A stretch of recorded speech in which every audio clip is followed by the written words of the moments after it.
Bonjour à toutes et à tous. Je suis heureux de vous proposer ce nouveau rendez-vous intitulé « Les Jeudis de l'Histoire ». Pour débuter cette série, nous recevons aujourd'hui Daniel Bernard. Docteur en anthropologie sociale et historique, il est l'auteur de nombreux ouvrages concernant l'histoire du loup en France, l'ethnographie, le patrimoine et l'histoire du pays de George Sand. Ses nombreuses enquêtes sur le terrain, enrichies du travail en archives, lui ont permis d'appréhender les aspects de la culture matérielle, le rôle de la danse dans la société rurale, les missions ethnographiques ou le lien entre les animaux et l'homme. Daniel Bernard n'est pas un étranger pour notre association, puisqu'il est déjà intervenu devant nous. Souvenez-vous de sa conférence sur les loups en Berry en février 2019. Aujourd'hui, il vient aborder un sujet plus local, puisque le thème du jour est « Vivre à Saint-Gautier pendant la Grande Guerre ». Après 2 tentatives avortées, pour cause de Covid-19, nous avons opté pour une diffusion par Internet et je remercie notre invité d'avoir accepté de participer à cette aventure. Merci. Il a failli tourner court aujourd'hui à cause de la météo, hein. Mais place à l'histoire, je donne la parole à monsieur Daniel Bernard. Merci. Merci beaucoup.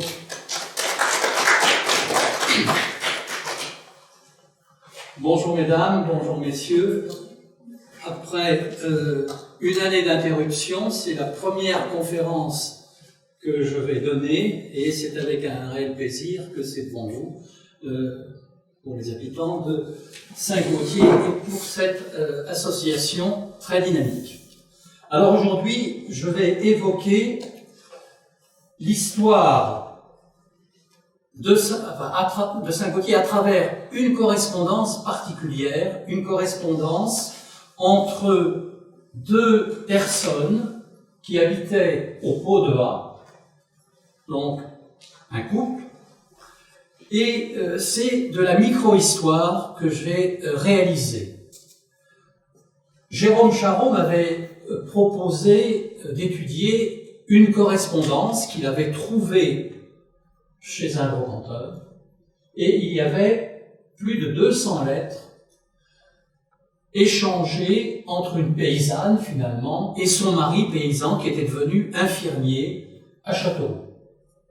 Et cette correspondance est particulièrement intéressante. Elle nous fait entrer dans le vif du sujet, c'est-à-dire dans la vie quotidienne des paysans, du peuple, pendant la guerre de 14-18. Donc, on connaît bien évidemment l'importance des lettres de poilus qui ont été étudiées dans d'autres régions, dans d'autres circonstances, mais en Berry, finalement, c'est peut-être une des premières études que j'ai réalisées grâce à un corpus important. Alors, voilà sur cette photo une boîte dans laquelle il y avait plus de 200 lettres, des échanges très particuliers. Tout était mélangé. Quand Jérôme me les a passés, je les ai retriés par année afin de pouvoir les étudier. Alors c'est véritablement une correspondance croisée, c'est-à-dire que l'épouse écrit à son mari qui répond et il y a très fréquemment, plusieurs fois par semaine, souvent sans certains moments, des échanges. Autre fait intéressant, et j'en reparlerai, pour moi qui suis féru d'ethnographie et d'ethnologie, cette dame emploie une multitude de termes et d'expressions berrichonnes. Elle parle comme on parlait finalement à Saint-Gautier et dans la région à l'époque. Alors cette correspondance croisée entre un soldat mobilisé et son épouse, restée à la terre, devient une source très importante pour la micro-histoire de la vie des campagnes berrichonnes pendant la Première Guerre mondiale. On a entre le 13 mai 1915 et le 6 juin 1917 un échange très important entre les époux Louis et Louise Poitrenaud du village des Pots-de-Vin.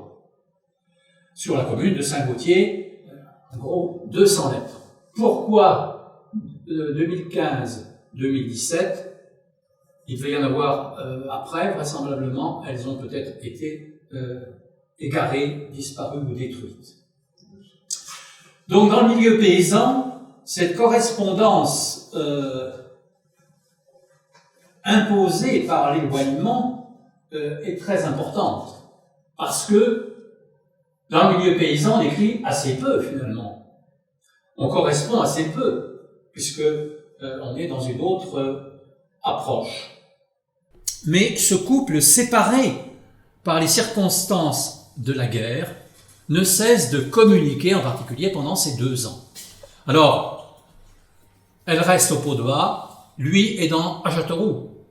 C'est pas loin, hein, mais il y a cette séparation, cette coupure, et ça implique véritablement des ruptures dans la vie familiale. Donc Louise reste au village, tandis que son mari est infirmier militaire à Châteauroux. Il est infirmier militaire à Châteauroux et la présence d'enveloppes vides dans cette correspondance signifie qu'il y a des lettres qui ont été perdues, mais on arrive à savoir qu'ils ont communiqué.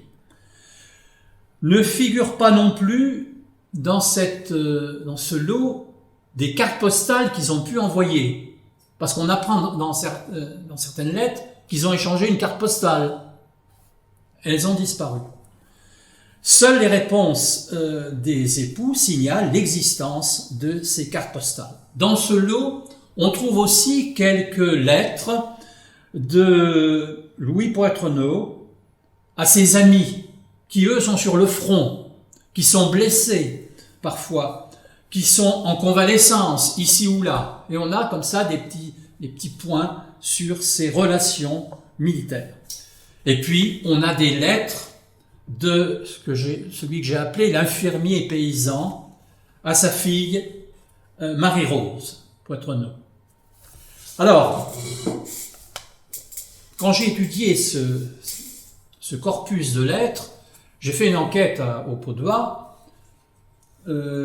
plus personne ne se souvenait de cette famille.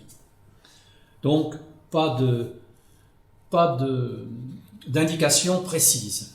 Et le docteur Renaud, que je remercie, m'avait donné ensuite un certain nombre de pistes et de documents concernant cette famille. Alors, qui sont ces deux personnes? Louis-Frédéric Poitrenaud est né en 1881. Alors là, j'ai fait des études concernant l'état civil,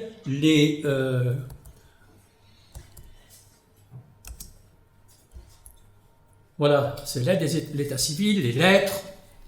On a les cachets, parce que parfois il n'y a pas de date sur la lettre. Donc le cachet, on estime que c'est bon, il a fallu parfois que je recoupe. Il y a une photo, on ignore si c'est Louis-Frédéric Poitrenaud. On ne le sait pas, elle est là, parce que dans ce corpus, il y a aussi d'autres types de documents, des papiers, qui n'ont rien à voir avec cela. Signalons que ça a été acheté, je l'ai déjà dit, chez un brocanteur de Levrault. Et sur le site de ce brocanteur, j'avais retrouvé d'autres documents qu'il avait vendus ici ou là. Mais on ne sait pas où et à qui. Alors, comment c'est arrivé chez lui? Là non plus, je le connaissais, ce brocanteur, il n'a pas pu me le dire. Il a voulu me le dire, j'en sais rien. Alors voilà ces lettres, un exemple de cette graphie. C'est assez émouvant de lire cette correspondance. On pénètre parfois dans l'intimité de ce couple paysan. C'est assez rare et c'est tout à fait intéressant au niveau historique et ethnographique, puisqu'il y a toute la vie de la campagne qui est décrite. Donc voilà ceci. J'ai retrouvé chez le brocanteur, par contre, ce document qu'il avait vendu ailleurs. Je me suis permis, même si de le reproduire, parce que c'est un document qui donne des pistes. Hein, c'est ainsi que j'ai pu apprendre sa date de naissance très rapidement et tout ça. Donc il est né au Paudois le 25 décembre 1881 et il va disparaître en février 1960. Le 29 avril 1907, il avait épousé à Saint-Gautier Louise Lavillonnière, qui était née en 1887, elle aussi au Paudois, et qui est décédée en juillet 1950. Leur fille, Marie-Rose, qui est évoquée dans la quasi-totalité des lettres, naît en 1911. Alors quand il va être mobilisé, cet habitant de Saint-Gautier va être affecté à Châteauroux. On a une photo là du régiment que l'on trouve aux archives. La photo se trouve aux archives départementales. On peut imaginer que c'était dans un environnement identique qu'il a pu intervenir. Il avait tiré au sort dans le canton Saint-Gautier, bien évidemment, et il a été incorporé le 16 novembre 1902 au 27e régiment d'infanterie. Il passe ensuite dans la réserve de la 9e section d'infirmiers après avoir été réformé en 1904. Il va être rappelé à l'activité le 12 mai 1915. Voilà, rappelé à l'activité 12 mai 1915, c'est pourquoi les lettres démarrent en 1915 précisément. Et il est affecté à la caserne Ruby à Châteauroux. Et là, on a une photo de l'activité à la caserne Ruby. Les soldats infirmiers qui font des exercices et des manœuvres. Alors, on ne sait pas bien évidemment si il est ici. Alors, pour donner un peu de corps à cet exposé, je vais leur laisser la parole. Hein. J'avais imaginé un jour que nous serions trois, quelqu'un qui lirait les lettres de Louise, parfois de Marie-Rose, et puis de Louis-Frédéric Poitrenaud. Voilà sa première lettre qui date du 13 mai 1915. Chère Louise, je suis arrivé en bonne santé et habillé. L'on est arrivé en quantité de sorte qu'il n'y a pas de place pour nous loger. Nous logeons en cantonnement et pour manger, nous mangeons les uns après les autres. Il y en a de tous les âges, mais pas un de connaissance. Ce sont tous des hommes des Deux-Sèvres, du Maine-et-Loire et de la Vienne. J'ai vu Jacques et Dominique Collet. Les deux casernes se trouvent face à face. Je ne sais pas si nous resterons bien longtemps. On dit qu'il en partira un détachement au premier jour dans les hôpitaux de la région. Comme habit, nous avons le bonnet de police, pantalon de velours, un paletot, un capuchon. Mes affaires sont chez la nièce à la Thibault, parce qu'il avait des relations à Châteauroux. Bonjour à tout le monde, embrasse Marie-Rose pour moi. Je t'écrirai prochainement plus de détails. Je termine en t'embrassant. Ton mari Poitrenaud, Louis, 9e section d'infirmiers, caserne Ruby, Châteauroux, Indre. Et il va changer après plusieurs fois d'affectation. Dans les casernes, il ira arbitrer, etc. Et au lycée Giraudoux, selon les hôpitaux. Et à chaque fois, il donne l'adresse à la date précise où il est affecté dans ces nouveaux établissements. Donc, il entre le 16 mai 1915 et à la fin août 1916, il se trouve à l'hôpital temporaire numéro 1, le lycée de Châteauroux, actuel lycée Jean Giraudoux. À la fin août 1916, on le dirige vers l'hôpital 25 à Bitré, au pavillon 14, puis au pavillon 8, vers le 18 décembre 1916. Il y reste jusqu'au 6 juin 1917, date de la dernière lettre. Et puis après, on ne sait pas ce qu'il est devenu. Il a fait éventuellement d'autres petits séjours, mais plus de correspondance. Alors pendant cette période d'échange épistolaire, il va demander des détails sur la conduite de l'exploitation agricole. Comment ça fonctionne pendant qu'il n'est pas là. Il va demander des détails, il va demander des détails sur le cours des marchandises. Il évoque aussi la vie au casernement. Dans l'étude que j'avais faite, je n'avais vu que la vie à la campagne.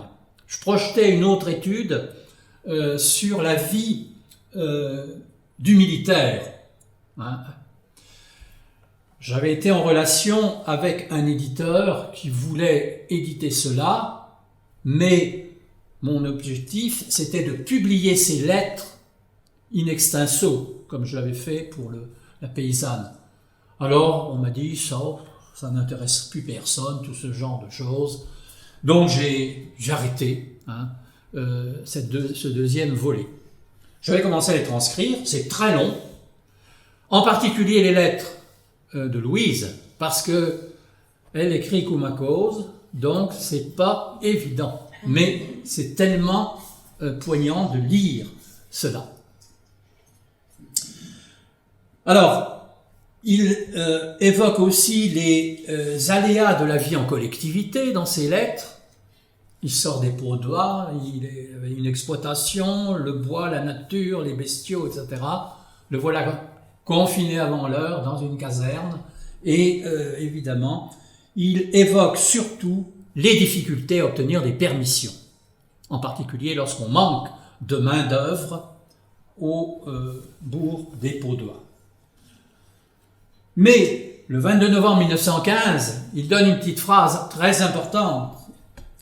En dépit de tout cela, nous sommes encore mieux que dans les tranchées. Voilà, même si c'est très difficile.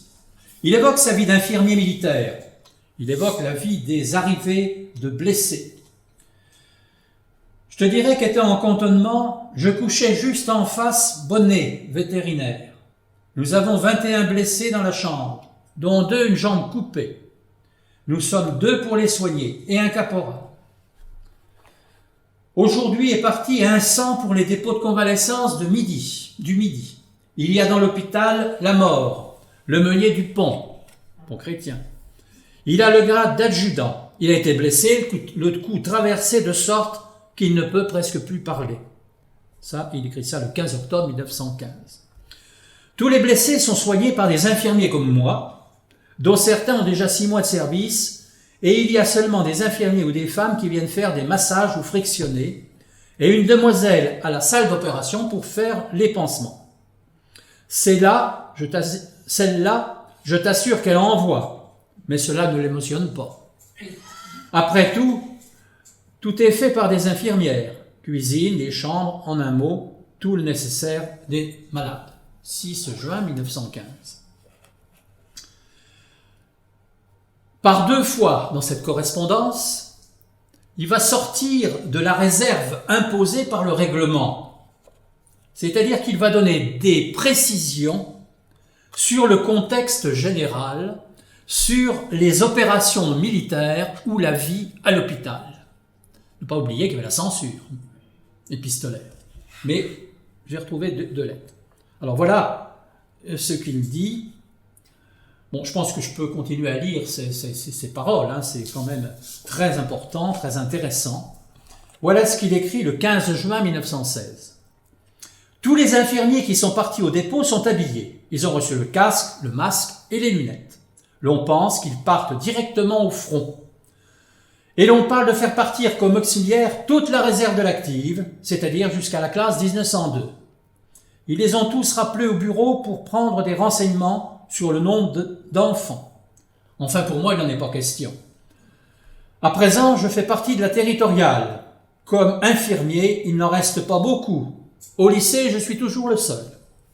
L'on commence à évacuer beaucoup de blessés sur le Midi et dans des dépôts de convalescence. Et peut-être ceux qui ont des petits pansements partiront dans d'autres services, car l'on parle de faire évacuer le lycée. Au contraire, l'on s'attend à recevoir d'autres blessés car un grand coup se prépare, s'il n'est peut-être pas commencé sans doute du côté des Anglais. Donc là, des informations de ce qui se passe sur le front. car le médecin-chef a dit devant moi qu'il fallait s'y attendre, même à recevoir des blessés anglais et des noirs. Tu ne parleras pas qu'un coup se prépare, car c'est défendu de dire ce qui se passe dans l'hôpital, et même ce que l'on voit dire. Donc c'était le 15 janvier 1916. Une autre fois, il donne quelques précisions le 27 janvier 17. Au sujet de la guerre, ici comme partout, chacun dit ce qu'il en pense. Beaucoup disent qu'elle finira bientôt, car les pourparlers entre le président Wilson et les États belligérants se succéderont. Et certains articles des journaux américains disent qu'il n'y aura ni vainqueur ni vaincu. D'autres disent qu'il va y avoir une attaque sur le front français. Un camarade comme moi a reçu une lettre d'hier de son beau-frère. Il lui a dit qu'il y a entre Reims et Soissons 40 régiments de cavalerie. Il ne faut pas montrer ma lettre ni parler de tout cela à personne, en dehors de la famille. On constate aussi que ce Louis-Frédéric Poitrenaud écrit parfaitement. C'est un paysan, certes, mais il écrit parfaitement. Alors, voilà Louis-Frédéric. Rose, ensuite, elle, c'est la brave paysanne des Paudois. Elle est restée aux Paudois, dans ce petit hameau, ce petit village, où vivent ses parents et la mère de Louis. Donc il y a une espèce de communauté familiale entre ses parents et les parents de Louis, et la mère de Louis, qui elle est née en 1857 à Nurel-Ferron. Et cette dame demeure avec son fils François, qui est né en 1878.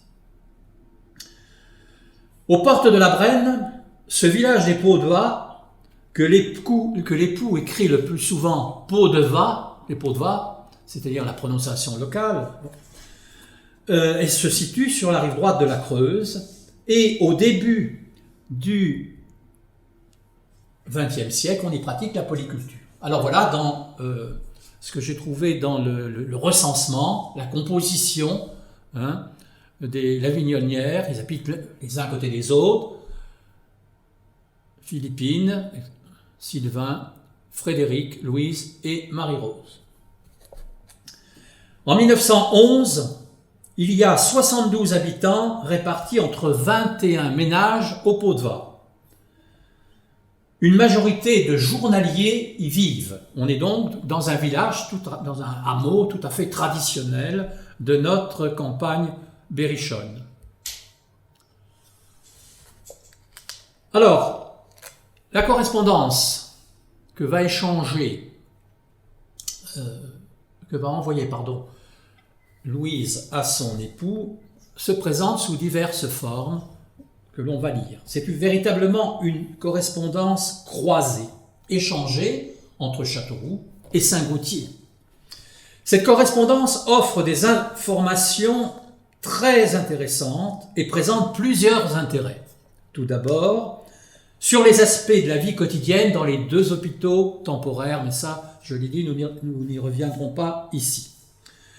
Elle apporte une foule de détails qui concernent la vie quotidienne dans ce petit village berrichon qui doit s'adapter aux conditions nées de la guerre.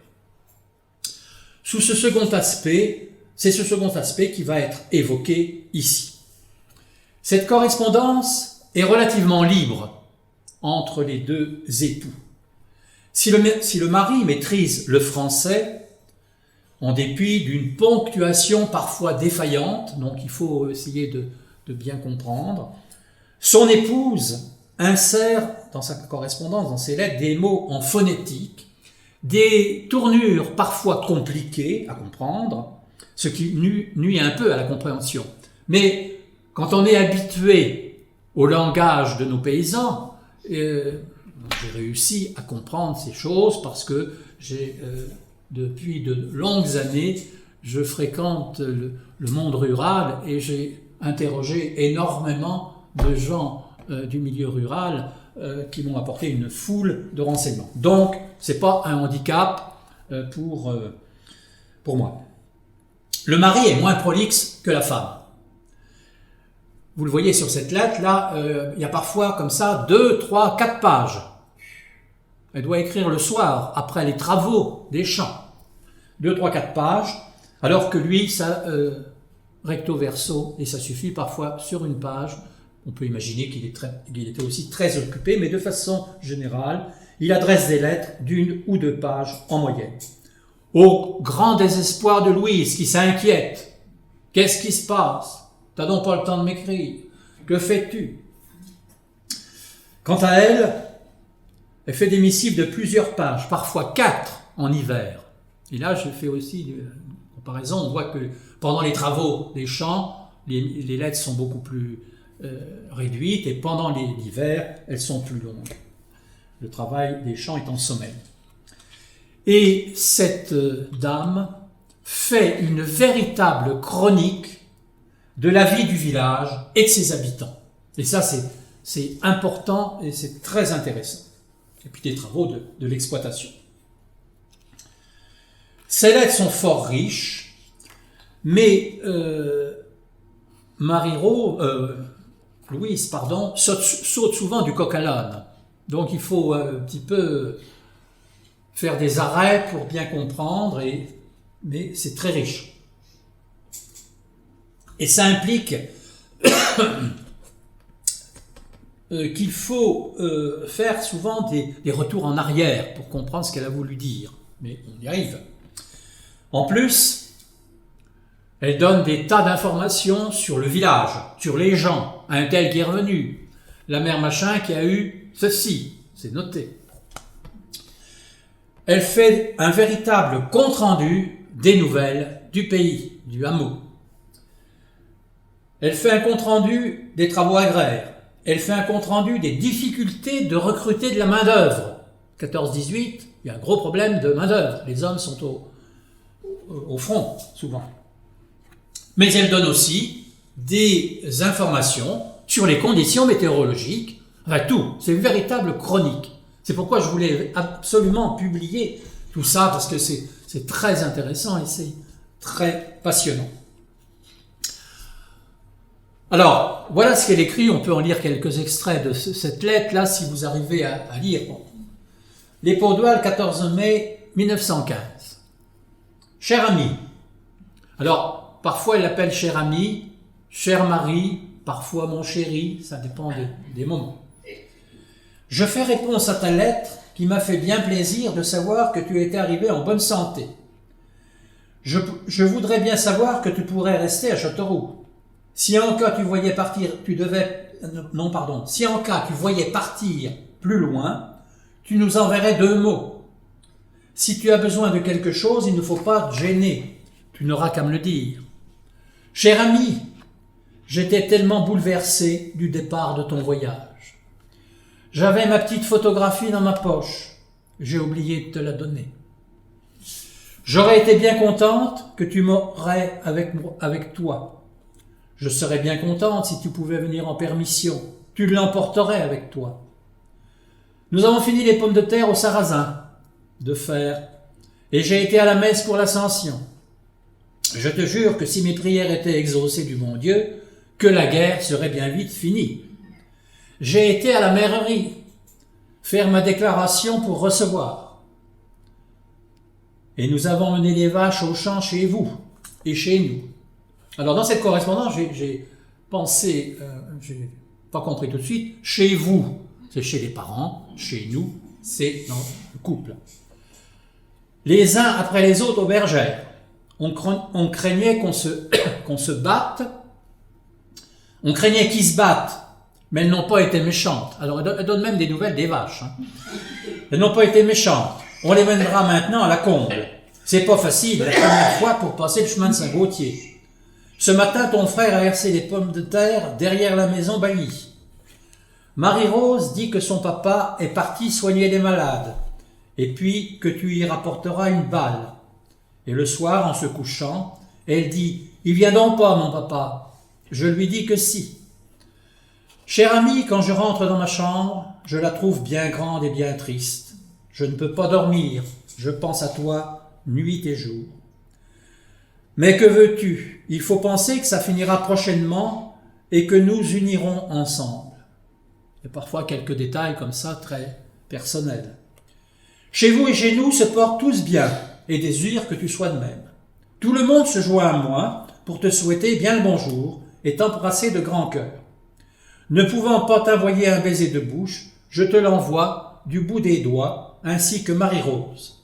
Louise Lavignonnaire, Marie-Rose Poitrenaud t'envoie une fleur. Alors parfois, dans ces lettres, j'en ai une, parfois il y a des petites fleurs séchées, et elle dit que c'est Marie-Rose qui l'accueillit dans tel champ, en allant garder les vaches avec eux. C'est vraiment intéressant. Alors, voilà là une réponse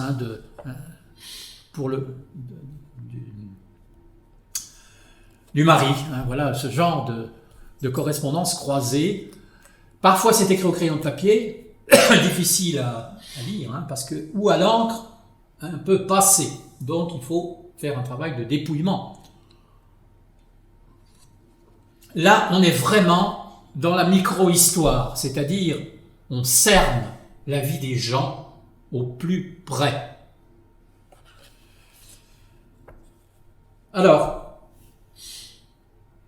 une autre lettre, je vais en lire quelques extraits parce que sinon il y en a 200, vous pourriez être encore demain. Les Paudois, 29 mai 1915. Cher ami, je fais réponse à la place de ton frère. Tu le connais bien comme il est négligent. Il prend pas le moment. Le tantôt, il passe son temps aux abeilles. Il a pris 3 essaims. Il m'a dit, fais la lettre toi-même, tu la feras mieux que moi. Alors, en donnant les occupations de tous ces gens du village, on arrive à voir ce qu'ils font comme type d'agriculture. C'est la polyculture, donc un coup c'est les abeilles, un coup c'est les moutons à tondre, etc. Il m'a dit de demander quand ta vache, elle sera à terme. Il ne s'en rappelle pas. Tu nous le diras. Nous avons drogué la vigne, ton frère et ta mère. Mais il fait tous les jours des temps d'orage et de l'eau. On ne peut pas faire grand-chose. Je te dirai que François Baronnet est en permission. Il s'en retourne mardi soir à Châteauroux. Alors j'avais commencé à voir qui étaient ces gens. C'est un travail très long. Qui étaient ces gens? Il y en a qui sont au Paudois, il y en a qui sont dans les villages à côté. C'est intéressant à signaler. Je te dirai que Madame Vannereau est morte. La femme du secrétaire de la mairie, je les ai vus dimanche, elle m'a dit que je devais toucher ma location. Elle est morte, Madame Vannereau, à côté de son mari. Il l'a trouvée le matin morte à côté de lui. Pour ma location, alors vous voyez, elle part de la mort de la dame à la location et elle fait des allers-retours comme ça. Pour ma location, tu me diras s'il faut que je donne l'argent à chez vous, tu me diras ce qu'il faut que j'en fasse. Tu pourras bien me le mettre en abrégé, je connaîtrai bien ce que ça voudra dire, si tu veux pas que chez vous le sache. Quand tu auras besoin d'argent, tu me le diras. Tu nous diras si tu es bien couché, si tu te trouves bien, si tu t'ennuies, s'il y a des sœurs. Ensuite, elle lui demande, un long paragraphe sur le colis qu'elle a envoyé. Elle lui demande s'il a bien reçu ce colis. Nous avons été à la procession de Sainte-Aurélie, moi et Marie-Rose. Elle était bien contente, je te jure. Je l'ai menée dans sa petite voiture. Le fils Célestin aura dû te le dire, que nous avons vu et que je te souhaitais bien le bonjour, moi et Marie-Rose. Marie-Rose te réclame toujours. Elle demande si tes malades vont mieux pour que tu viennes. Je te jure que je voudrais bien que la guerre soit bien finie et je n'en ferai pas tant de bile. Je me figure que voilà des années que tu es parti. Il faut espérer que ça finira le plus tôt qu'on pense. Si tu apprends quelque chose de la guerre, tu nous le diras. La Côte est mariée avec la fille à Renaud. Le brun est mort. Ils le font venir pour le faire enterrer à Chasseneuil. Léonard est tous les dimanches au Paudois. Il s'est fait faire un certificat pour venir 15 jours. Il paraît que chez eux font le partage. Il a bien de la veine, lui. Il paraît que tous les propriétaires ont droit à 15 jours du mois de mai au mois d'août. Je ne sais pas si tu pourras en avoir et tu nous en parleras si tu le sais. Je serais bien contente si tu pourrais venir. Il nous dira si tu penses rester longtemps à Châteauroux. Je voudrais bien que tu pourrais y rester le temps de la guerre. Tu tâcheras d'envoyer tes affaires sales par le petit Dominique. Tout le monde se porte bien chez nous et chez vous, et tout le monde se joint à moi pour te souhaiter le bonjour et t'embrasser. Alors, voilà un exemple. Cet échange réciproque a souvent pour but aussi de rassurer et de rester en lien l'un avec l'autre.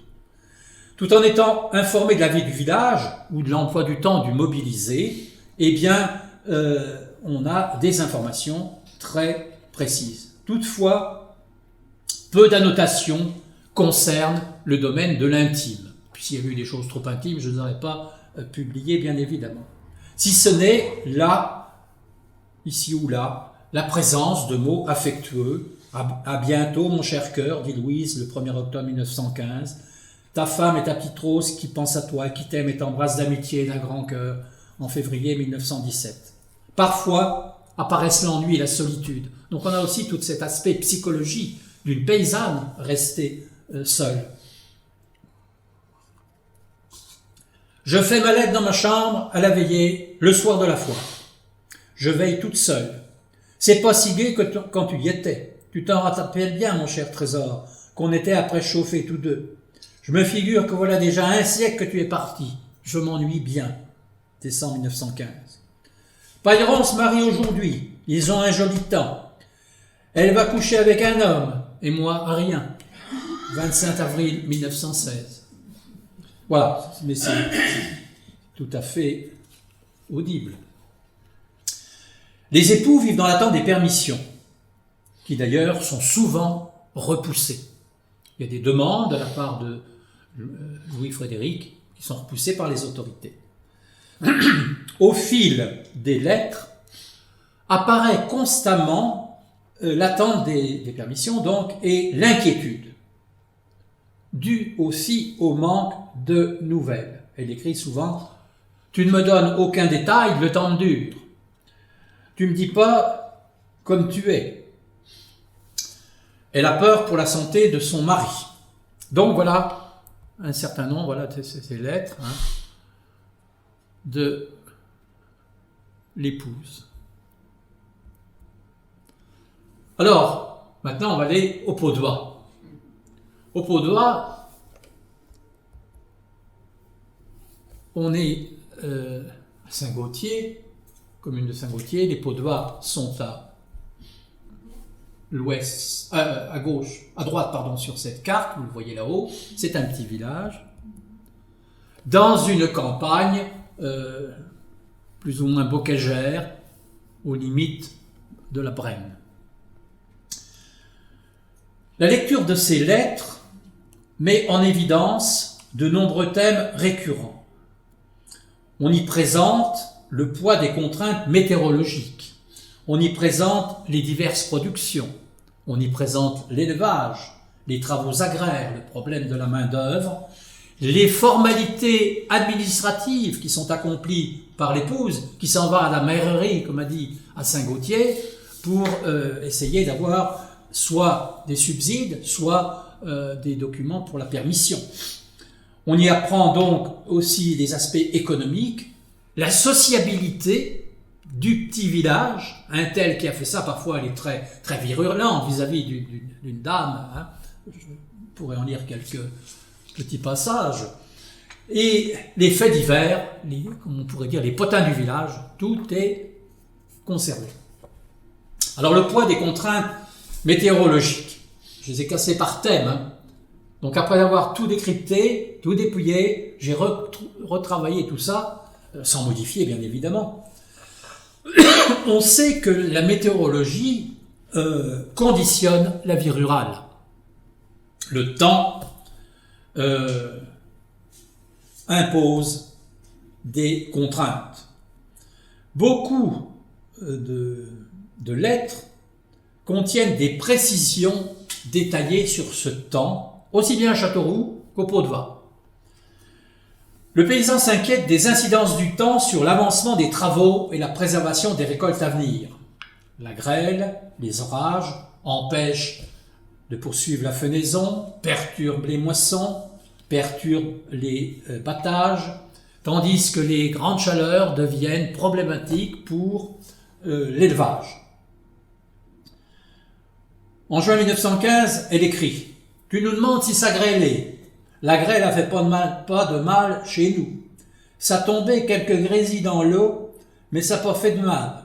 Ça grêlait à Argenton, au Chézeau, au bout des rangs. » Donc on a tous les lieux, là c'est une chronique très précise. Un autre jour, l'on rentre pas le foin comme on veut. Ces jours passés, il avait fait de l'orage et tombait de l'eau dimanche. Hier, il faisait beau temps et aujourd'hui, il fait encore mauvais temps. Derrière chez nous, c'est fini de faucher. Et derrière chez vous, c'est fini de faucher. Et le brûlis et le coteau, c'est fini de faucher. Jean Baronnet, ces jours-là, est parti guéretter des pommes de terre chez lui. Je te jure que l'on en a de l'ouvrage. Le temps donne pas. On est en juin 1915. Le 30 juin 1916, il a grêlé 2 fois dans la même journée. Louise est préoccupée par le devenir de la moisson qui est encore sur pied. Voilà ce qu'elle écrit. J'étais au champ du côté du bois Mardon. Ça faisait du soleil, voilà un temps qui s'est mis noir, et ça s'est mis à tonner des éclairs, un temps pitoyable. Je me croyais perdu. La grêle s'est mise à tomber et ensuite de l'eau. Mes vaches se sont sauvées. J'avais peur qu'elles aillent dans les blés ou la vigne. Je suis arrivé au petit chemin des Amenots. L'eau était tellement grande, un bonheur, que mon mari s'est trouvé pour les prendre. Un bonheur que maman s'est trouvé pour les prendre. Donc elle est avec sa mère. J'ai retourné passer aux Amenots, l'eau passait également. J'ai passé à même, j'étais jolie demoiselle quand je suis arrivé. Ta maman me dit « Oh, comme tu es pâle !» J'ai tellement eu peur que j'en étais sans servi. Ça fait du mal au blé, ça l'a égrené l'avoine un peu. Les feuilles de vigne percées, les raisins cossés. Dans le jardin, les feuilles de blé sont saccagées et les pois abîmés. Il y a de la maladie dans les vignes. La moisson est bien avancée, à peu près comme d'habitude. Les blés sont pas vilains. Au champ mouffé, il est pourri de miel. L'ouvrage ne manque pas, l'eau tombe depuis environ 2 semaines tous les jours. 1er juillet 1915. Donc on voit une chronique très précise. C'est de la micro-histoire. Certains grands historiens disent que ça n'a aucun intérêt, mais moi je fais partie de cette école, en particulier avec le professeur Morisseau, qui est un grand spécialiste du monde rural, qui a travaillé aussi sur le loup, qui étudie ce genre de témoignages avec vénération. Donc voilà ces petits détails que nous livre Louise. J'en ai publié quelques-uns, il y en a une masse. Ensuite, elle parle de la moisson, un autre jour, en octobre, le battage. Charles a eu un temps pitoyable quand la machine y était. Alors, il y a des termes très précis que si on n'est pas du cru, on comprend mal, évidemment. Donc voilà ces pots d'oie, quelques maisons, les travaux, les scènes rurales. Je n'ai pas trouvé scène, ça c'est pas attendu, mais les scènes rurales tout à fait particulières. Donc Charles a eu un temps pitoyable quand la machine y était. Battu 300 gerbes le matin, avec l'eau sur les reins. Les reins, c'est le dos. Ils ont été obligés de s'arrêter. Ils l'ont battu le lendemain. Janvier 1916. Semaine pitoyable. Temps doux. On se croirait au mois d'avril. On entendait les petits oiseaux chanter. Le guigné à la Thibaut dans l'ouche est tout boutonné. Il y a des pêchers prêts à boutonner. Toute la semaine, Marie-Rose est venue au champ avec moi à la combe et au clos. Tout est trop avancé. Donc voilà déjà un changement climatique, peut-être avant l'heure. En 1916, août, il a perdu une journée à lier son écorce. Il n'a pas fait grand-chose par la chaleur. Il fait une chaleur épouvantable. Ça grille le tout. Il faut mener boire les bêtes au ruisseau. Il n'y a pas une goutte d'eau. Donc, on est dans un milieu de polyculture traditionnelle, dans un milieu bocagé, le système polyculture lié à l'élevage. C'est polyculture liée à l'élevage. Et la famille Poitronneau cultive donc des céréales, blé, avoine, marsèche. Alors ça, je l'ai déduit avec toute cette étude des lettres. Marsèche, maïs, un peu de seigle pour faire les liens, des betteraves, des pommes de terre, des pois, du sainfoin et du trèfle, dont la graine est récoltée. On a aussi l'exploitation des bois et des haies, faites en hiver, qui apportent un complément de ressources. Voilà ce qu'elle écrit le 22 février 1916. Les Rudans viennent faire des charassons cette semaine chez nous. L'on dit qu'il y en aura peut-être 500 à 600 à faire à 25 francs le mille. Mon père a labouré lundi, mardi et dimanche. Il a amené son bois. On en a amené 2 cordes et demie et 86 fagots. Torsé, il est après faire la bouchure du champ de l'arrêt. En février 1915. Mars 1916. J'ai perdu 4 lapins, des gros. Ils digèrent pas. Ils meurent 3 lapines pleines. Il y en a d'autres qui en ont perdu dans le village. Donc, ouais, des petits détails. Là, on est vraiment dans la micro-histoire qui ravirait certains historiens. Alors, ils ont un jardin potager, une vigne, l'élevage de basse-cour, les poules, les pigeons, les lapins, et un petit rucher qui n'est pas à négliger. Elle dit que son frère de l'infirmier, passe son temps aux abeilles et qu'il ferait mieux de les aider aux travaux des champs.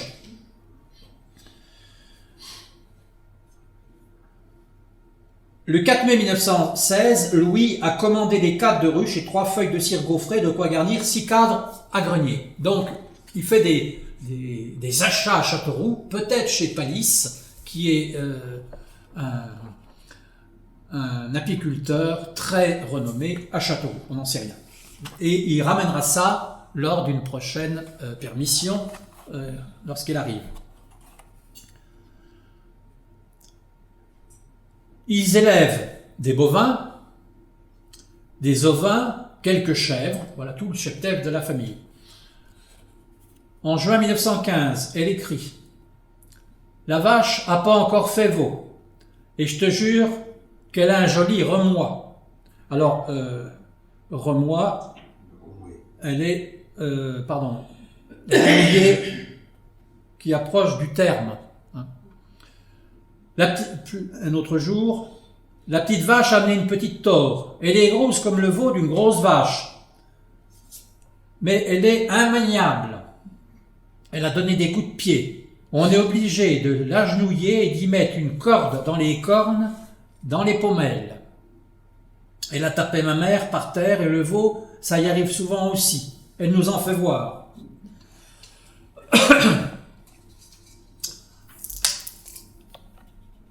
Nos vaches sont au champ à la combe. On passe tout notre temps. Il faut être 2 pour les conduire. C'en est un entrain. Je voudrais bien que la foire soit rendue. Ils sont dans l'herbe jusqu'au ventre. On voit pas les ouelles dans l'herbe. Les ouelles, c'est-à-dire les moutons. Un peu plus loin, en mars 1916, la grosse ouelle a amené ce soir 2 agneaux, un mouton et une agnelle. La grosse agnelle est pleine, elle ne veut pas tarder à l'amener. Et puis après, elle fait le compte-rendu, lorsque les naissances sont arrivées, elle lui indique, il suit ainsi toute la chronique de l'évolution de son cheptel et de ses champs. L'agnelle a amené 2 agneaux. On y faisait boire le biberon, elle n'avait presque pas de lait. Elle veut pas les voir. Jeudi, la petite agnelle est morte, c'est le froid, c'est le gelé. L'autre, il est pas trop vigoureux, il tremblait comme la feuille. On l'a porté à la maison réchauffée. Mars 1916. Vos chèvres, donc celles de la famille du mari, vos chèvres ont tout amené. Les 2 petites en ont chacun 2, la grosse en a 1. Nous, il y en a une qui en a 3. Les 2 autres, chacune 2. L'autre pas pleine. Il paraît qu'ils sont chers, les chèvreries. Donc il y a aussi l'aspect économique qui est évoqué. Et puis, bien évidemment, dans le monde rural, le porc est très important. Les porcs sont achetés à la foire, ils sont nourrins ou norins, ils sont engraissés, puis revendus, bien souvent. Cependant, la famille se réserve un cochon pour sa consommation personnelle. On est donc là dans tous les symboles d'une société paysanne autarcique. Le porc apparaît avant tout comme une viande sur pied. Une réserve de graisse, une réserve de protéines, disponible en toutes circonstances, surtout en période de crise et en temps de guerre. Ne l'oublions pas, on est en temps de guerre. Et puis en temps de pénurie. Après l'abattage rituel par les hommes, la préparation charcutière du porc reste un temps fort, et tout ça c'est évoqué dans les lettres. Dans sa correspondance, les références au cochon sont multiples. Elles concernent l'abattage qui donne lieu à une véritable entraide villageoise. Faudra bien que tu viennes pour tuer les cochons, pour manger des boudins. On le poussera bien si elle veut manger jusqu'à la fin janvier. Donc on attend une éventuelle permission avant de le tuer, pour que Louis-Frédéric en profite. Ton frère et le père Ogros ont tué le cochon à la caquette. Il y a aussi tous les surnoms du village qui sont évoqués dans cette correspondance. Lui, il a acheté à Saint-Benoît 200 francs un bon cochon. Ton frère, ta mère et le père Ogros, ce soir, s'en vont lui couper. Ça l'apprend, ton frère. Ta mère va lui aider à faire sa cuisine. Ma tante a tué un cochon. Alors, vous voyez, il y a tous les potins du coin qui sont des détails très précis. Ma tante a tué son cochon mardi. Simonet et ton frère l'ont tué tous deux. On a été y aider à laver les tripes. Ta mère en a fait sa cuisine, on y aide un peu. Elle a eu froid à laver les tripes. Louis Baronnet a tué son cochon la même journée. On y a aidé à laver les leurs. Donc on voit qu'il y a dans le village une véritable solidarité, une entraide tout à fait précise. Chez vous, on peut tuer leur cochon. Ils vont le faire venir comme un âne, dit-elle. Il fait grand froid, il est tombé un peu de neige. Tant qu'il fera ce temps-là, ils ne veulent pas tuer le cochon. Ta mère dit qu'elle aura trop froid pour laver les tripes. Mais si tu trouvais à venir, il le tuerait bien quand même. Février 1917. Dans sa correspondance, elle parle aussi des foires et des transactions.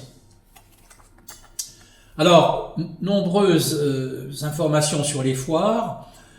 Elle donne ce qu'elle a vendu. Elle dit ce qu'elle a vendu, le prix. Parfois, avant de vendre, elle demande à son mari si c'est bien le cours avant de céder. Nous avons vendu le cochon à Dury 70 francs le 100. Il pesait 236, ça fait 165 francs. Henri Soir a vendu ses cochons à Joignet, 84 francs le 100. À Argenton, il en valait jusqu'à 100 francs le 100. Donc là, c'est une véritable mercuriale qu'elle nous propose. Peut-être mènerez-vous un cochon à la foire de Saint-André. Le journal les donne à Paris en gros cochons jusqu'à 20. Vous pouvez vous renseigner sur le journal, dit Louis, le 26 novembre 1915. Mais il faudrait voir si le cours parisien correspond au cours de Saint-Gauthier.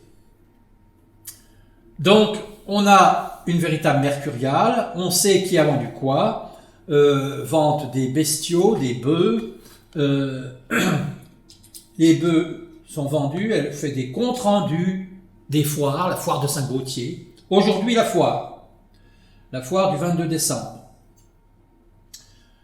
Il fait pas beau temps, l'eau a tombé, une sale journée de foire. Nous avons mené le cochon, il a été bien malaisé à sortir de la cour. Il était couché, on ne pouvait pas le dérouler. Voilà. Et c'est bien noté, donc heureusement que je connais un peu le vocabulaire, et puis dans les glossaires locaux, on trouve tout ça. Donc on ne pouvait pas le dérouler. Le petit Louis Baronnet et son gendre Paul Jolivet l'ont attrapé par chacun une oreille et ils l'ont bien amené au chemin de la ville. Après qu'il a eu le chemin, ça a été fini. Il a bien marché. Après, on l'a pesé à l'arrivée de la foire. Il a pesé 301 livres. Après, ils l'ont fait peser le soir. À la nuit, ils se sont allés au train 9h30. Les cochons ont été embarqués à la nuit. Il a perdu 6 livres au soir. Ils l'ont vendu 90 francs le 100. C'est le nôtre qui était le plus gros de la foire. C'est lui le plus cher. Et il y en avait depuis 80 francs jusqu'à 90 francs. Ça dépend de la qualité. Tous les autres du village qui les ont emmenés, les ont vendus dans les 82 à 86 francs. Le nôtre, ce sera bien le meilleur prix. Ils ne l'ont pas payé hier, ils vont venir nous le payer un de ces jours. Puis après, elle va me dire qu'ils ne sont pas toujours payés, puis qu'ils attendent toujours le paiement. Mon père a vendu l'avoine à Octave au prix de la nôtre. Ton frère a vendu sa graine de trèfle à Ferron. Il y était en permission. Il lui a vendu 12 sous, ma tante 11 sous. Donc, la Mercuriale continue. Elle nous donne une multitude de renseignements très précis. À Châteauroux, grâce à la presse que doit lire Louis-Frédéric, eh bien, il informe dans sa correspondance des prix sur les marchés et les foires locales. Il évoque aussi le cours des céréales, parce que lorsque Louise vend des céréales, elle a toujours peur de se faire avoir. Elle lui demande est-ce que c'est bien le prix que l'on peut, auquel on peut les céder. Elle demande toujours conseil à son mari. Par exemple, le 2 avril 1916, Perrin vient avec un homme voir nos bœufs. Il en promet 800 francs. Votre gros taurin, il promet 750 francs. On attend ton opinion. Donc c'est toujours lui qui, de loin, va donner la marche à suivre de la conduite de l'exploitation agricole. Alors, on sait ce qu'elle vend à la foire, on sait les prix, on a aussi des informations sur les travaux saisonniers, sur les moissons. Alors là, je n'ai pas trouvé de moisson, de battage à Saint-Gautier, mais voilà le genre de scène qu'elle décrit pendant toute cette période. Elle décrit les fenaisons, elle donne le détail de l'avancement des travaux en indiquant avec précision le lieu où il se déroule. Donc on pourrait faire, mais c'est un travail gigantesque, avec le cadastre et les parcelles, savoir l'ensemble de leurs propriétés, parcelle par parcelle. Le problème, c'est qu'elle énumère des micro-toponymes et des toponymes locaux. Parce qu'on sait que dans la société paysanne, on parle du champ du Grand Orme, c'est pas noté sur le cadastre, le champ du Grand Orme, c'est dans la mémoire collective. Tout ça a disparu. Alors, elle donne aussi des informations sur l'emploi du temps de la famille au gré des travaux. Ton frère a labouré la moitié du paré Madeleine, du paré Madeleine. Il a guerreté, il a fauché un peu. Mon pas n'a pas été bien cette semaine. Ça le tient dans les reins et dans le côté. Il souffre beaucoup pour rien faire. Je te jure que j'ai beaucoup de misère. J'ai pas pu te faire réponse plus tôt. On a fait la lessive, on a cuit. Je sais pas où tourner la tête tellement qu'on a d'ouvrage. Et là, on voit, petite phrase anonyme, les femmes ont toute la tenue de l'exploitation et le travail ménager à gérer. De manière immuable, chaque saison impose ces travaux, les mêmes travaux, mais le manque de main-d'œuvre est tout à fait important dans cette période. Le manque de main-d'œuvre est important. Les travaux sont omniprésents. Ton frère est après tailler les vignes. Mon père a commencé à tailler. Il fait pas bon à labourer, c'est trop mouillé, dit-elle le 1er mars 1916. On a lavé la lessive, on a tondu les ouelles, on a colle. Je t'assure que l'ouvrage ne manque pas, 6 juin 1917. Les vignes ne sont pas toutes en mauvais état. Ils ont été drogués, c'est-à-dire, comme on dit dans d'autres régions, médecinés, c'est-à-dire traités. Nous avons au moins 3 voitures de foin à rentrer auprès du Châtifour. Hier, nous l'avons mis à Muloche, moi et mon père. Et dans le pré de Conive, 17 Muloches.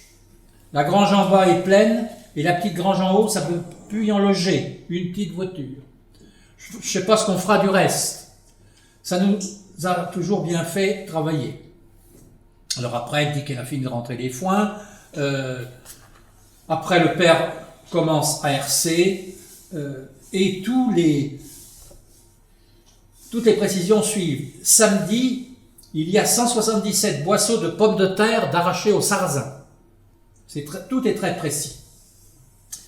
Ils sont après amener du fumier aux coutures et ils vont y labourer. Mais la graine n'est pas fauchée. N'oublions pas qu'ils vendent la graine de sainfoin et d'autres types de graines. Vous avez fini la vendange. Nous, on a vendangé. Nous avons 3 fûts et un petit. Apparemment, la vigne n'est pas très importante. Ton frère les a foncés dans le jour. Dans la nuit, ils sont levés voir, ça sautait par-dessus. Ça s'en est perdu un peu. Ça riolait par terre. Ça faisait beaucoup de force. Elle évoque souvent la pénurie de main-d'œuvre.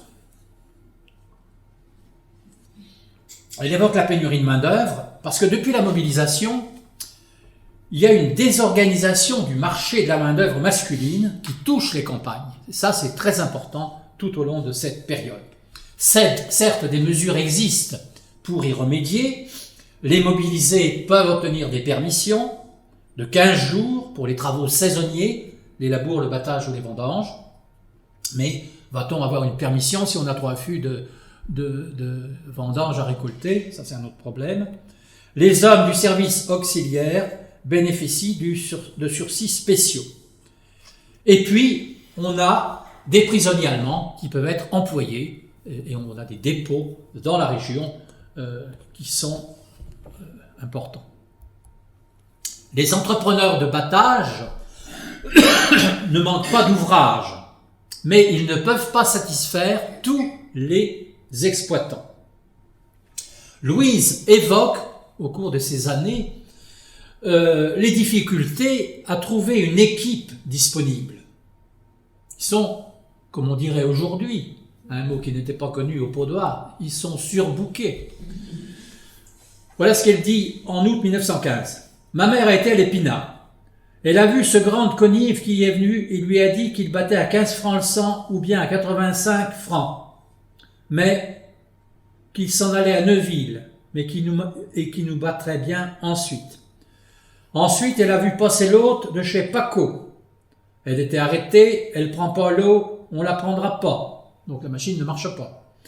C'est un vieux sabot. Au Chézal dessus, elle a battu 417 d'avoine, elle a commencé le blé en tout, elle a battu 610 ou 1015 par jour. Pèse des Chézeaux vient demander s'il fallait qu'elle vienne, pas toujours de la locomobile. On est pris de court pour battre. Comment faire pour trouver des ouvriers? Il va du côté de Rivarennes et dit « apprêtez-vous ». Donc il passe comme ça de ferme en ferme en fonction de la main-d'œuvre disponible.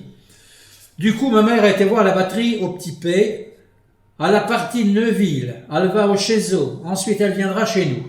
Il compte encore une dizaine de jours, quand elle viendra la veille, je t'enverrai une dépêche. On voit, apparemment, elle va dans les fermes des environs, voir si les machines sont disponibles et prendre rendez-vous ici ou là. Donc un contexte de pénurie qui est difficile. Même chose pour l'arrachage des pommes de terre en octobre 1915. Même chose en juin 1916, Jean Baronnet, qui est sûrement âgé, ne viendra pas faire la fauche. Donc il y a cependant une entraide et une solidarité.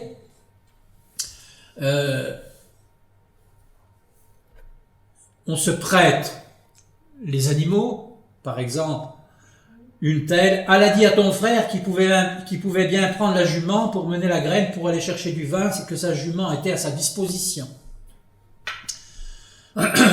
Le père Augros va se servir des bœufs à Simonet, il lui donnera du temps à la place, donc un échange. On prête des bœufs pour le labour, on redonnera du temps. C'est bien l'entraide villageoise. Louise regrette bien souvent que son mari n'ait pu obtenir les permissions escomptées. Et souvent, amère, elle signale qu'un proche du village a eu une permission et elle dénonce des abus. Il y a des abus. Et elle n'est pas en reste. Elle va à la mairie, propose des documents et Louis évoque le problème des permissions agricoles. Donc, sans ces permissions, il est difficile de planifier les travaux, parce qu'on manque véritablement de main-d'œuvre.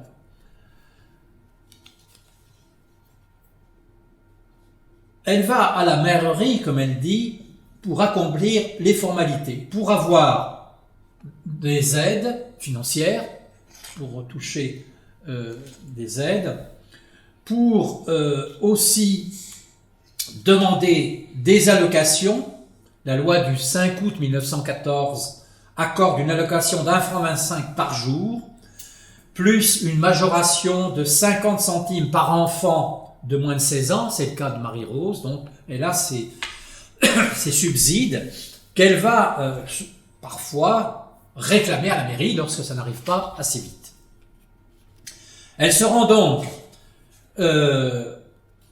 régulièrement à la mairie de Saint-Gautier pour faire ses déclarations, et elle donne, à la mairie, on lui donne un exemple de papier à remplir, et voilà un papier qu'elle a recopié, que le maire lui a donné, elle l'a recopié et elle l'a emmené ensuite signé au maire.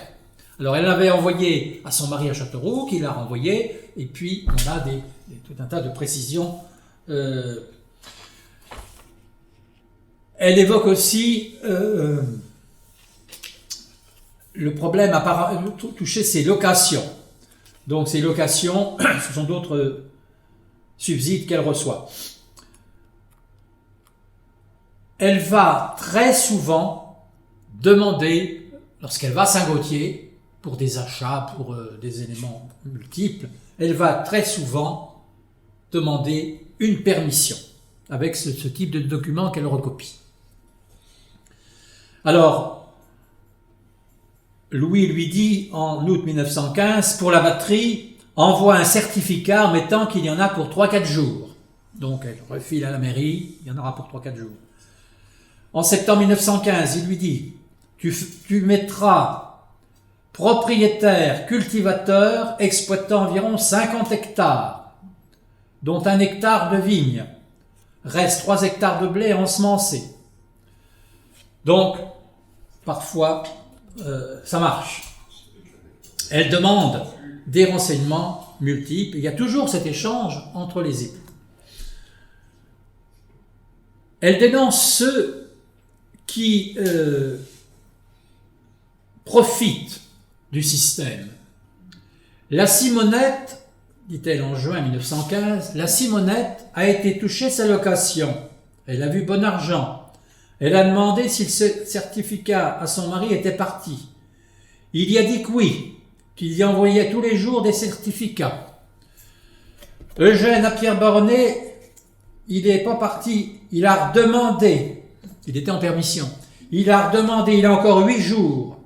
Ils gagnent tous 10 francs par semaine. Eugène à la Miellonne, il a redemandé. Il a encore 15 jours. Il gagne 10 francs par semaine. Il est à la Mouquetin. Il a 15 jours de permission. Et Simonet, il est parti. À écrire au sous-préfet, je ne sais pas si ça lui sera accordé. Tu vois comme ils ont tous de la chance, parce que lui, il n'arrive pas à avoir de permission, souvent. Donc, la correspondance conjugale évoque aussi des aspects financiers entre les époux. Et puis il y a un autre aspect, des scènes de la vie quotidienne qui sont importantes à rappeler et signaler. Donc voilà, elle va à la mairie. Alors ça c'est une photo postérieure bien évidemment, parce qu'il n'y avait pas le monument à cette époque, lorsque Louise Poitrenaud y allait en 1917. Elle va souvent à Saint-Gautier et elle parle des faits de vie quotidienne, l'exploitation, mais aussi de tout ce qui se passe dans les environs. Des choses sans intérêt. Simonet a pris un beau faisan au bois des Noyers. Bon, ça nous paraît anodin, sans intérêt.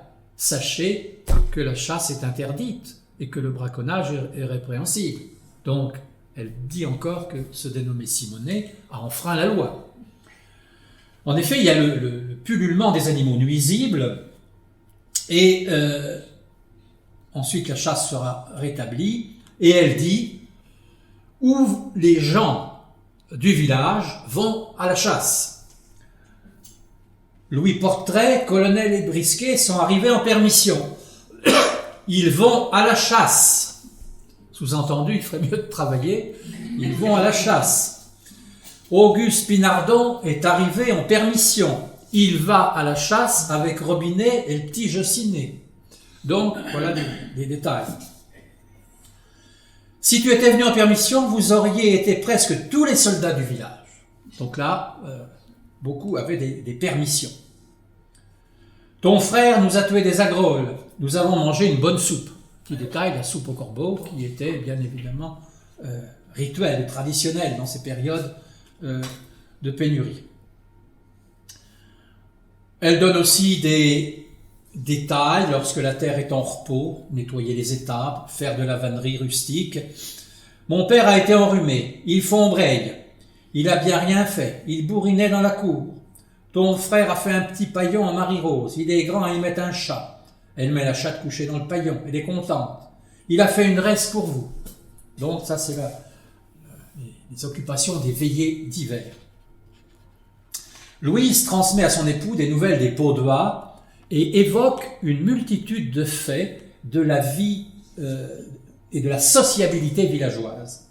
L'entraide entre voisins lors des travaux agricoles, lors du sacrifice du porc, les fêtes de carnaval ou Noël, qui en période de guerre sont moins festifs, bien évidemment, la communion des enfants du village, les foires, l'assistance aux messes et la chronique nécrologique, tous les enterrements auxquels elle va assister.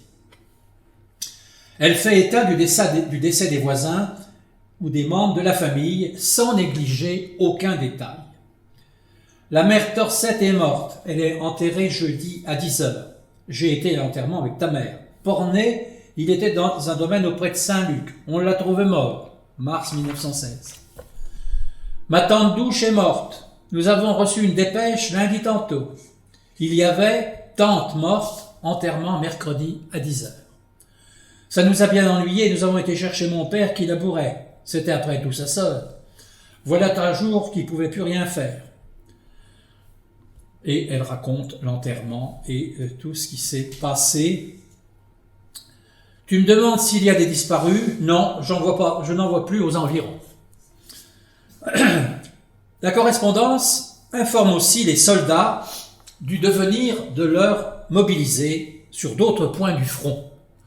En effet, les familles reçoivent des lettres des soldats qui sont sur le front, et puis dans le village, on se raconte, il y a toute une sociabilité, et Louise va retransmettre ce qu'elle a entendu dans le village à son mari.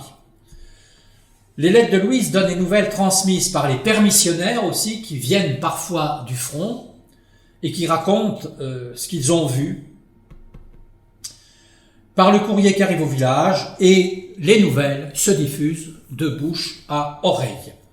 Les missives contiennent des précisions sur ceux qui sont blessés, sur ceux qui sont disparus, sur les champs de bataille bien évidemment, et puis sur les affectations des soldats des Paudois, et puis sur les connaissances de Louis. Elle leur dit, ils sont ici, ils sont sur tel lieu, un tel...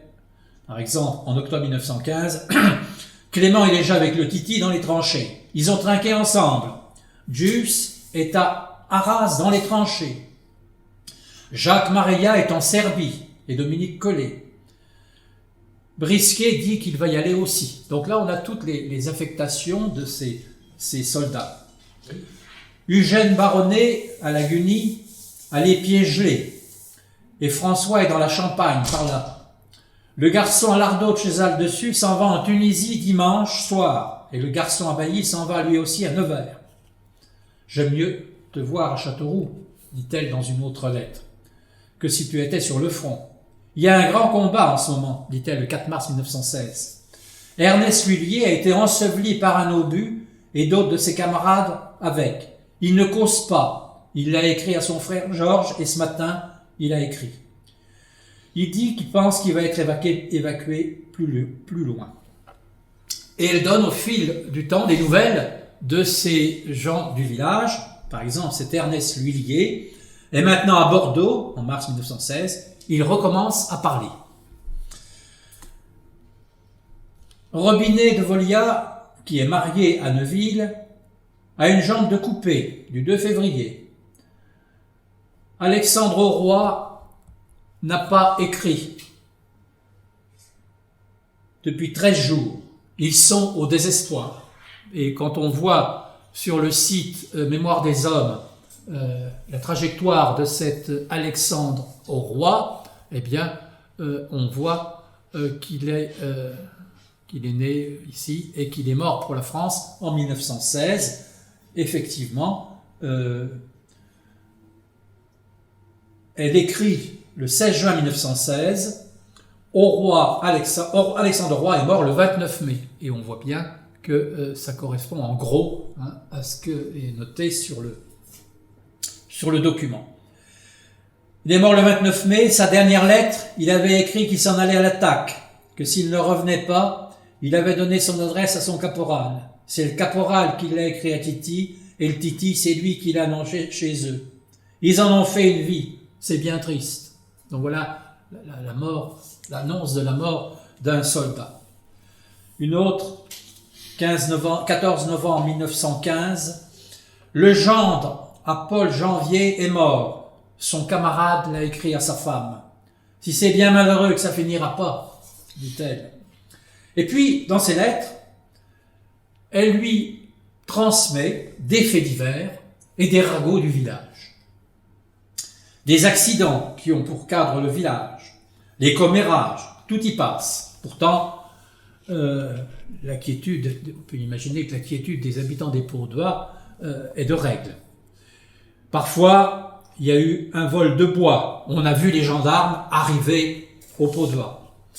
Parfois, il y a des épidémies. Le petit Fernand à l'Augustine Caquette a le croup.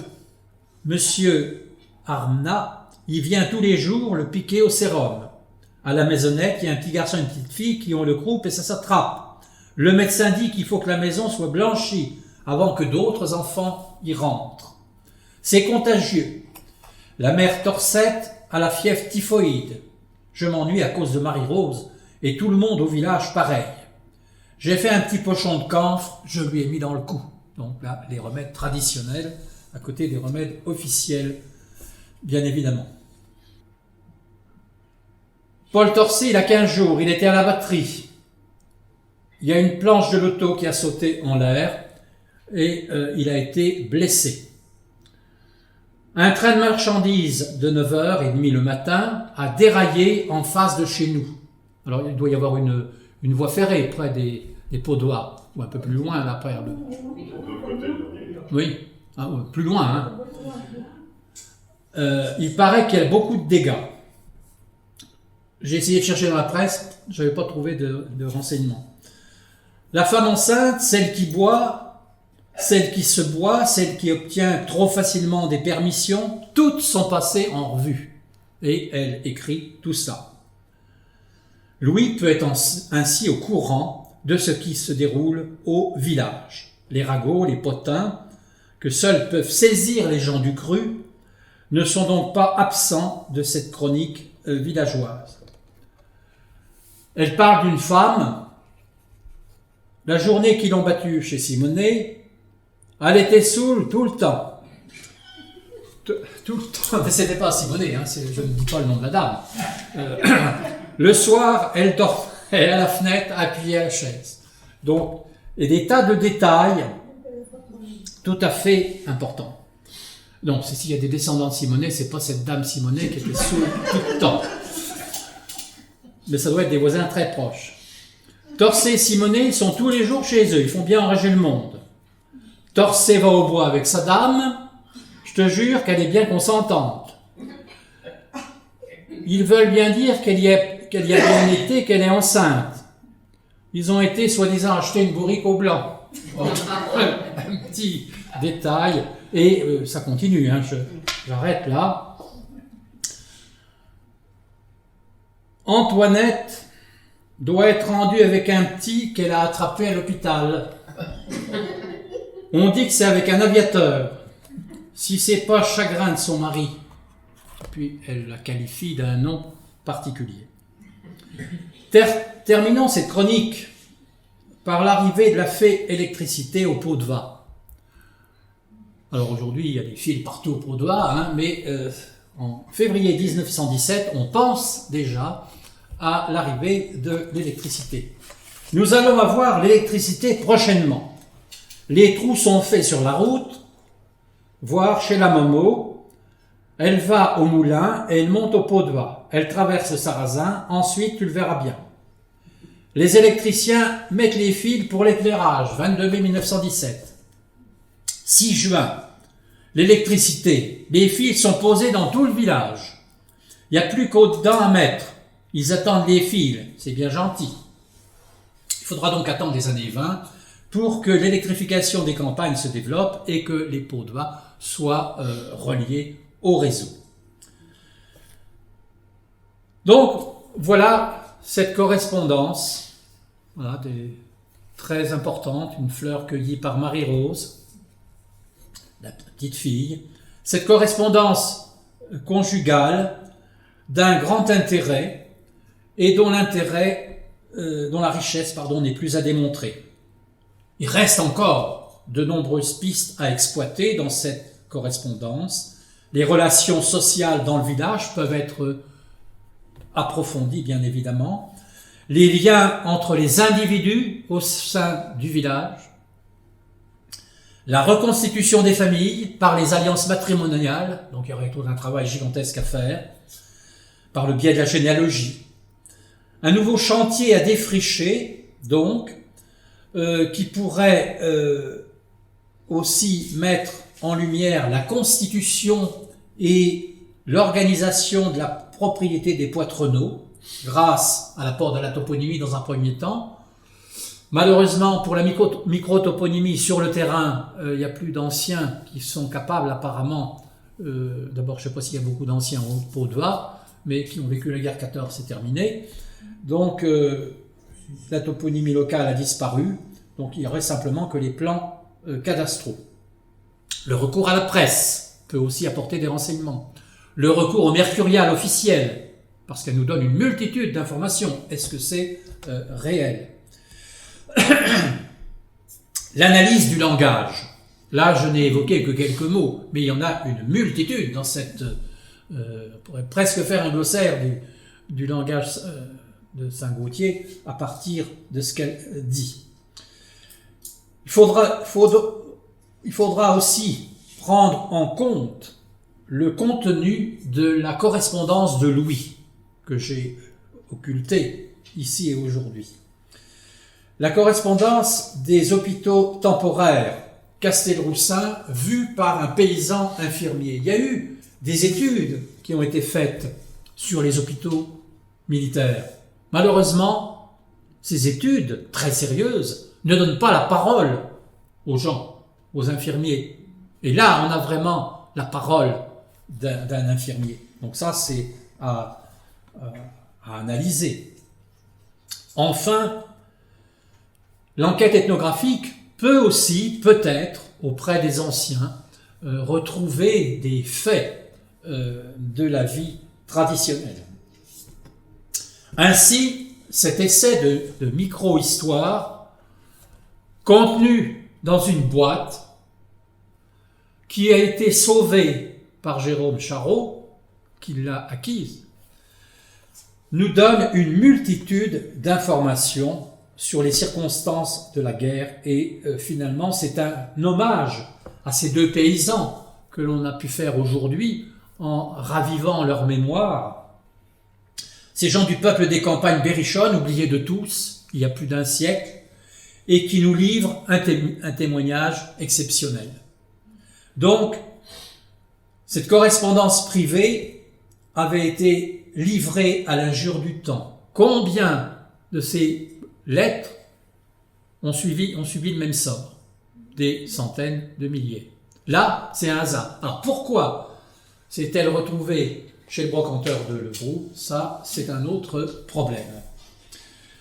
Grâce à sa sauvegarde par Jérôme Charot, eh bien, ces précieux échanges épistolaires nous ont permis de reconstituer les réalités du monde rural, un monde rural qui a été traumatisé par le conflit.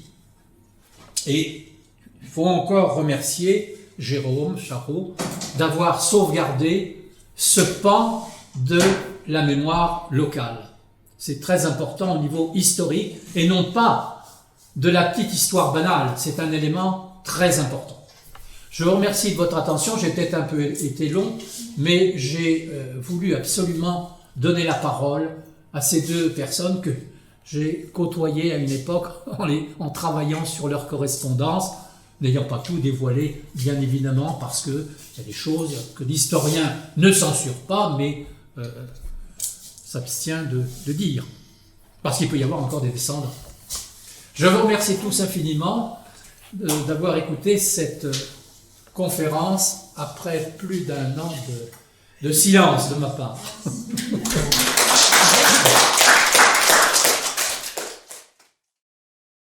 L'étude historique du canton de Saint-Gaultier est très très heureuse d'avoir pu enfin se revoir. Ça n'a pas été facile, mais bon, on est content d'avoir pu aujourd'hui faire cette conférence. Alors on est en comité très très restreint, puisque la salle ne permet pas d'accueillir beaucoup de monde. Donc j'ai réussi à faire venir quelques personnes qui n'ont pas internet pour pouvoir voir cette conférence. Les autres pourront la voir très très prochainement. Le montage va se faire grâce à notre spécialiste. J'espère que cette conférence vous aura plu et la Société d'études historiques du canton de Saint-Gaultier vous donne rendez-vous dès le mois prochain, donc à partir de maintenant, tous les 3e jeudis du mois pour une nouvelle vidéo. Merci et à très bientôt. Au revoir. Merci à vous.